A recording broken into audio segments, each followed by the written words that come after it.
In this video, I want to show you how trying to solve a problem before being taught the solution helps us learn better and faster, even when our initial attempt fails. As an early student, I think one of my biggest mistakes was always to ask my teachers for a solution to a challenge before trying to figure it out on my own. And I think a lot of us feel like it's our teacher's job to catch our mistakes and show us answers so that we can learn quickly. I mean, after all, we are paying them to teach us.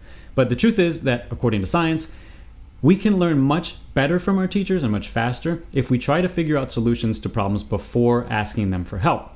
The positive effect of generating an answer, or at least trying to generate an answer, before learning the answer is called the generation effect in the research on learning. And it's been studied and validated over and over and over since 1978 in studies on learning and memory. I am 100% sure that all of you watching this video have likely used the generation strategy to learn and improve something many times in your life. You've just known this strategy by a different name other than generation. You've known it as trial and error. Now, of course, trial and error by itself isn't always effective. Research on learning and memory show us that there's a right way and a wrong way to use the strategy. In one of my absolute favorite books on learning, which is called this one, Make It Stick, The Science of Successful Learning, researchers in the book tell us about a study that they did in 2006 with 6 middle school social studies classes where they tested the generation effect in obviously a real world learning environment. And in that study, researchers didn't change anything about the materials used in the class and the teaching, the curriculum plans, teaching methods, or anything. All they did was introduce occasional short kind of pop quizzes throughout the 3-month study. And by the way, those quizzes were not counted against their grades. They were just meant to, help for the generation effect that they were testing. And that's important because at the end of the study, students were tested on their grades compared to times when they didn't use the generation effect. So, the way this works, to test the generation effect, the students were given randomly one quiz at the beginning of the class on material that hadn't been taught yet that day. That's the generation part. And then at the end of that same day, another quiz was given to them after the teacher taught them the material for the day. That's part of the retrieval practice. It's called the testing effect. And then 24 hours before their unit exam, they were given another pop quiz, which is again reinforcing the retrieval. What the researchers found was that the kids scored a full grade level higher on material that they had been quizzed on first compared to material that they had not been quizzed on first. And again, so proving that the generation effect really works well. What is also extremely fascinating is that the generation and testing effects lasted a full 8 months later when the kids took their final exams for the year. So the study suggests that the testing effect with generation not only helps you learn faster, it also helps you retain information long term, which is extremely crucial when we're going to play a piece later on for someone, either friends and family or on stage. We want to make sure that all that material totally sticks.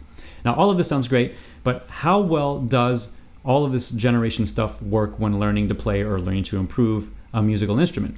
Well, what I found is that for the most part, it works just as effectively unless we get stuck in a problem and are never taught the solution, which happens to a lot of self-taught students.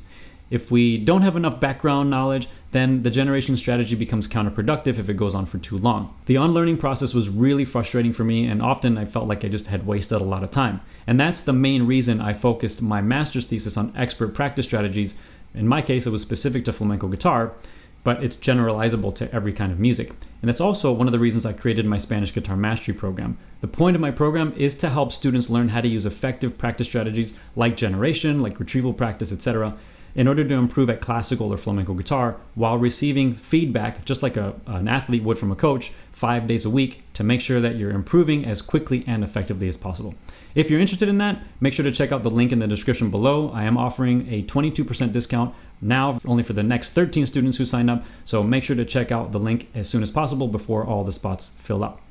Okay, so how can we use generation and retrieval practice, or the testing effect, in our music practice to help us learn faster and remember, of course, what we want to play long term without forgetting everything on stage? Well, one thing that I found works extremely well is to first identify each musical challenge that comes up in a piece of music. You want to write it down. You don't have to. You can always try to remember it, but I like to kind of mark my music and write them down and then work on figuring out a solution to all of those challenges before asking a teacher for help. My general rule of thumb is to try no more than about 5 possible solutions to each challenge before asking for help. Usually, I find that by the time most people get to the 3rd possible solution, they've either maybe totally figured out the solution or have gotten super close. maybe by the third solution or by the fifth solution attempt, if they don't get it, then that's just a good place to stop and ask for help. At that point, your teacher can look at your solutions, and then if necessary, they can give you some other ideas for improvement. For general memorization, I always recommend actively working on memorizing music as soon as you begin to learn it. Literally, if you're working from sheet music, the first few notes, start to memorize it, right? I like to play through those first few notes and then look away from the music or turn the audio video source off and then immediately try to repeat that from memory at least 3 times. After the third attempt, then I'll look back at my music source, whether it's sheet music or video or audio, whatever it is. And then I want to listen to either validate my attempt, in other words, make sure I got it right, or if I didn't get it right, then I'll make a correction when needed. And if I need to correct it, I'll repeat it from memory 3 more times. Now, if you want to power boost your practice even more, you can combine generation and retrieval practice with one of the most effective practice strategies used by experts. And I share that practice strategy with you in the next video on the screen, so make sure to check it out. See you there.